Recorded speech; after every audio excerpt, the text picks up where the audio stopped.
Էկոնոմիկայի նախարարության եւ Կորպորասիոն Ամերիկա SA ընկերության միջև Զվարթնոց օդանավակայանի հարակից տարածքում ազատ տնտեսական գոտու ստեղծման նպատակով համագործակցության համաձայնագրի ստորագրմամբ Հայաստանի կառավարությունը նպատակ ունի խթանել բարձր մրցունակություն ապահովող եւ արտահանման ուղղվածություն ունեցող ապրանքների արտադրությունը արտաքին շուկայում հայկական գյուղմթերքների բրենդի ստեղծման միջոցով։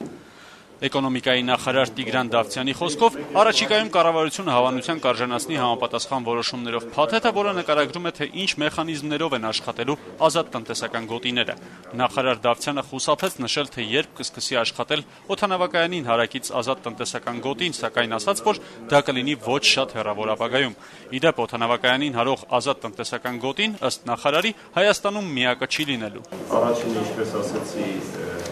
օդանավակայանի, որը ենթադրաբար կլինի ավելի շատ սննդի վերամշակման եւ գյուղատնտեսական ուղղվածությամբ,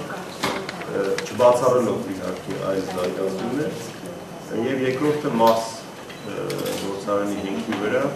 որը կլինի ավելի արդյունաբերական ուղղվածությամբ։ Այս պայմանությամբ այս երկուսը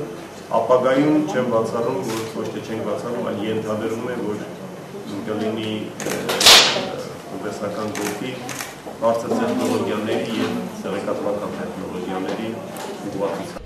Ազատ տնտեսական գոտիների մասին օրենքով այդ գոտիները լինելու են Հայաստանի Հանրապետության մաքսային տարածքից դուրս եւ մաքսային հսկողությունն իրականացվելու է դրանց սահմանին։ Համաձայն օրենքի ազատ տնտեսական գոտու շահագործողներին տրվում են շահութահարկի, ավելացված արժեքի հարկի, գույքահարկի, մաքսատուրքի վճարման արտոնություններ։ Մտավախություն չունեք, որ նման արտոնությունների պայմաններում նոր մենաշնորհներ կձևավորվեն, հարցրեցի Տիգրան Դավթյանին։ Չեմ կարծում, եթե մենք ավելի շատ մտածենք, թե ինչ մտավախություններ կլինի, մենք առաջ չենք կարող գնալ, մենք պետք է փորձենք այս ամենը տեսանելի եւ կառավարելի է, որտեղ այս գոտիները տարածքով այդքան էլ մեծ չեն լինելու, համեմատաբար կոմպակտ գոտիներ են։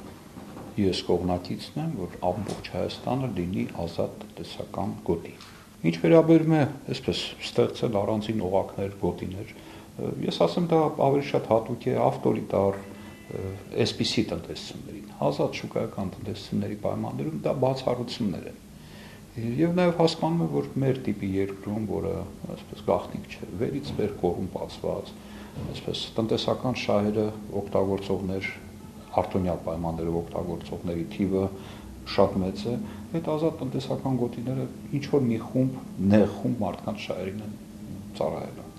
Կձևավորվեն միջնորդներ, որոնք այնպիսի արգելքներ կդնեն, որ գյուղացին 10 կիլոմետր մոտավորության էլ չի մոտենա այդ ազատ տնտեսական գոտին,